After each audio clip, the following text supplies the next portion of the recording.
Welcome everyone to the Road Trip Podcast. Today we're diving into an epic journey. I'm starting in New York and heading all the way to California over 6 weeks. Wow, 6 weeks on the open road? That sounds like a dream adventure. What's the overall plan look like? So here's the deal.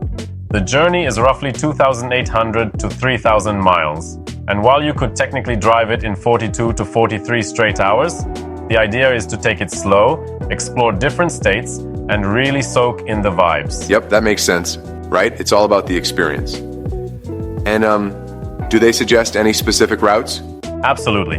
The main suggestion is to stick to I-80. It's a pretty straightforward highway, going from New York through states like Pennsylvania, Ohio, Indiana, Illinois, Iowa, Nebraska, Colorado, New Mexico, Utah, Nevada, and finally into California. But if you're in the mood for iconic scenery, you can mix it up with a classic stretch on Route 66. That's interesting. So you've got two paths, one for the fast track and one for pure adventure. I love that dual option. Exactly. It's like having a rapid transit lane and also a scenic route where you can, marvel at things like the plains, the Ozarks, and even some Southwest deserts before hitting Santa Monica. Right on. Now I'm curious. What does a day-to-day itinerary look like on this guide?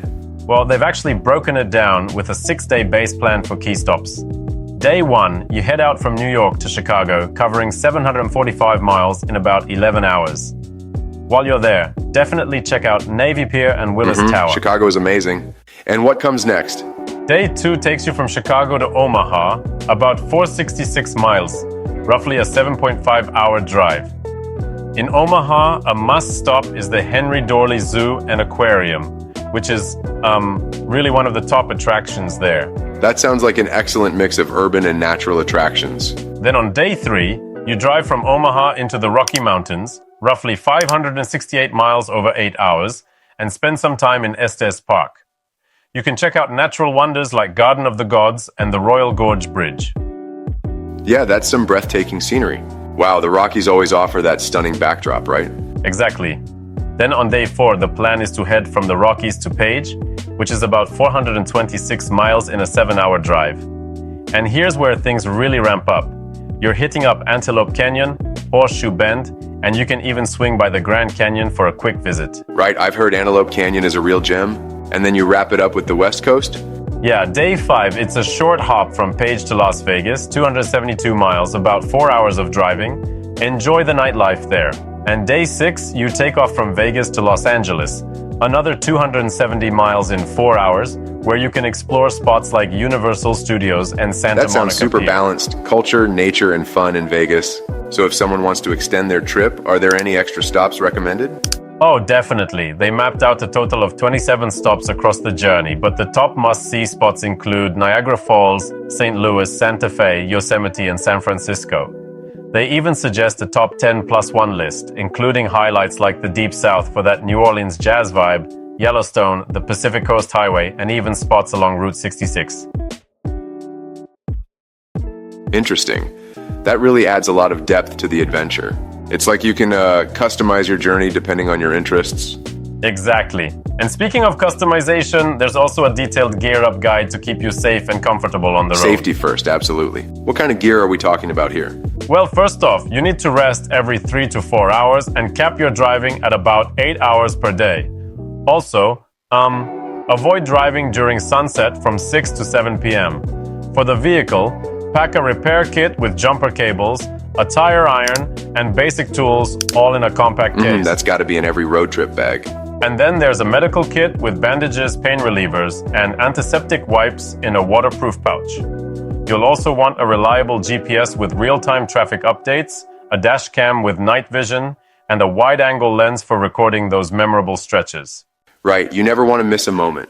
What about other essentials? Quite a few.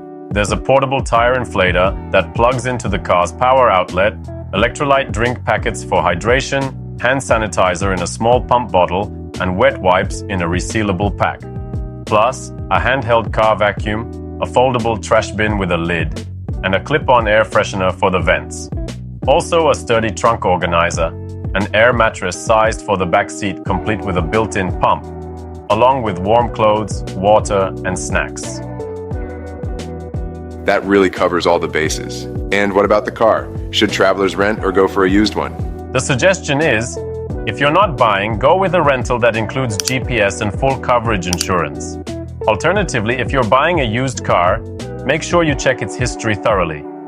Also, be cautious of wildlife, especially deer or elk in rural roads, particularly in the Rockies, and keep an eye on the weather since mountain storms can pop up fast. Yeah, nothing ruins a road trip like unexpected challenges on the road. It sounds like being prepared and cautious is the mantra here. Exactly. And another cool point. The trip crosses 4 time zones: Eastern, Central, Mountain, and Pacific.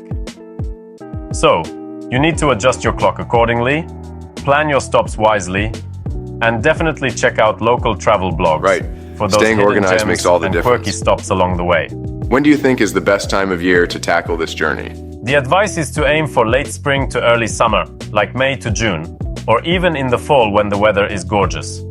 Winter is a no-go, especially over I-80 where the roads can get really dicey with snow in the mountains. Timing it right is key for safety and like really enjoying the sights. And what additional advice should travelers keep in mind?